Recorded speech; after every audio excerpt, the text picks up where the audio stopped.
পীর পীর ফার্সি শব্দ, যার অর্থ হল আধ্যাত্মিক গুরু।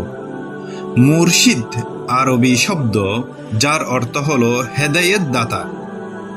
একটা বিষয় চিন্তা করেছেন, কখনো কি ভেবে দেখেছেন, যদি হেদায়েত দেওয়ার মানুষের পক্ষে সম্ভব হতো, তাহলে তো রাসূল সাল্লাল্লাহু আলাইহি সাল্লাম তার চাচাকেও হেদায়েত দিতে পারত।